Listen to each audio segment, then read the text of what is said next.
On a historic day in 2026, Ghana unveiled its first locally refined gold bars. For most people, a gold bar might not seem particularly exciting. But for Ghana, Africa's largest gold producer, it represented something much bigger. For decades, hundreds of tons of gold left the country every year in raw form.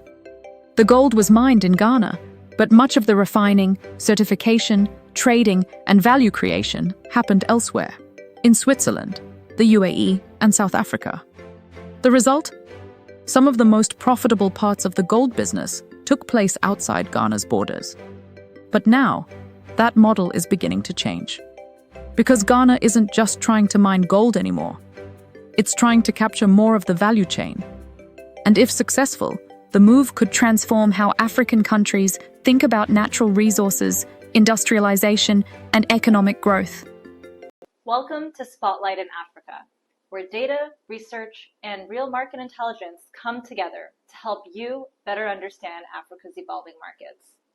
Too often, the global conversation about Africa focuses on headlines rather than the deeper reality: growing financial markets, expanding entrepreneurship, and a continent of more than 1.4 billion people shaping the next phase of global economic growth. On this channel, you'll gain clear, data-driven insights that help you understand how Africa's economies are changing, what's driving its capital markets, and where long-term investment opportunities may emerge. Subscribe to the channel to stay informed with future analysis, insights, and opportunities shaping Africa's markets. Gold has been at the center of Ghana's economy for centuries.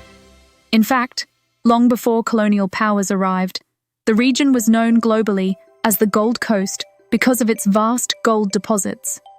Fast forward to today, and Ghana remains one of the world's leading gold producers. In 2025 alone, the country produced approximately 140 tons of gold, making it the largest producer on the African continent. Yet despite this enormous output, much of the value generated from gold never stayed in Ghana. The country exported raw or semi-processed gold, while foreign refiners handled purification, certification, branding, and distribution into international markets. These activities generated jobs, expertise, and profits, but largely outside the country that produced the gold. For years, Ghana captured revenue from extraction, but not enough from processing. And that would eventually become a major economic question. The turning point came with the creation of the Ghana Gold Board, known as GoldBod. Rather than simply exporting gold, Ghana began pursuing a strategy designed to move further up the value chain. At the center of that strategy is the Gold Coast Refinery. Under the new framework, GoldBod holds a 15% free carried interest in the refinery while retaining ownership of the refined bullion itself. The refinery currently has the capacity to process 52 tons of gold annually, with the infrastructure to eventually handle roughly double that volume. For the first time, a meaningful share of Ghana's gold can be refined domestically before entering international markets. And that changes the economics of the entire industry. Of course, refining gold is one thing. Convincing global markets to trust your gold is another. International bullion markets operate on strict standards. Banks, central banks, institutional investors, and precious metals traders require assurance that gold meets globally recognized specifications. That's where one of Ghana's most important partnerships comes in. The country has partnered with South Africa's Rand Refinery, one of the world's most respected and internationally recognized refiners. The partnership sends a clear signal to global markets. Ghana intends to meet international standards and compete at the highest level of the bullion industry. Because in the gold business, credibility can be just as valuable as the metal itself. The timing could hardly be better. Gold prices are trading near historic highs.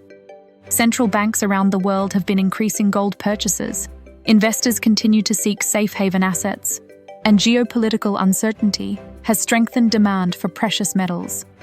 Every additional stage of processing completed inside Ghana means more economic value remains within the country. Instead of paying foreign refiners to perform those services, Ghana can increasingly capture those revenues domestically. That could translate into tens of millions of dollars annually that would otherwise leave the economy. But the benefits go beyond refining margins. Refined exports can strengthen foreign exchange earnings, improve external balances, and support macroeconomic stability. For a country focused on managing debt, stabilizing its currency, and attracting investment, those benefits matter. A lot. The real opportunity may extend far beyond gold bars. Refining creates demand for engineers, technicians, quality control specialists, logistics providers, security services, and financial professionals.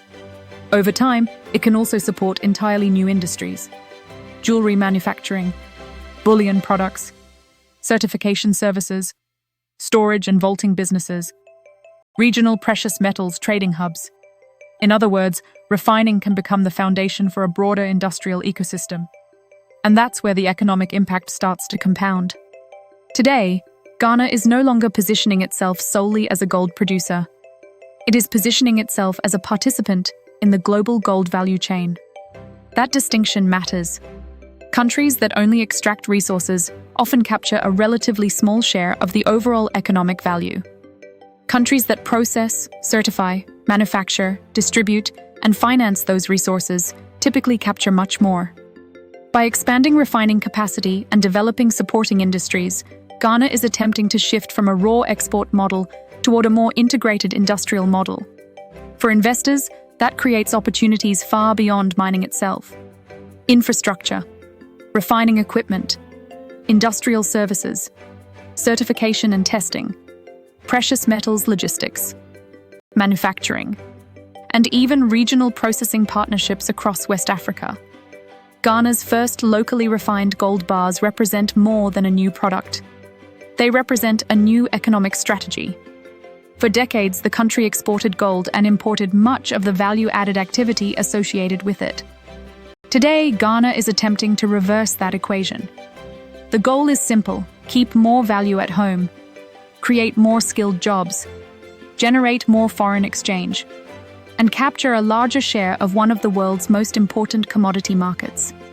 Whether Ghana ultimately succeeds remains to be seen. But one thing is already clear. The future of Africa's resource sector may not be determined by how much the continent extracts. It may be determined by how much value it can create before those resources ever leave its borders. Thank you for watching. If you found this video valuable and want deeper insights into Africa's economy, finance, and capital markets, subscribe to our channel at Spotlight in Africa so you can stay informed with future analysis and opportunities shaping the continent's markets. We appreciate you being here, and we'll see you in the next video.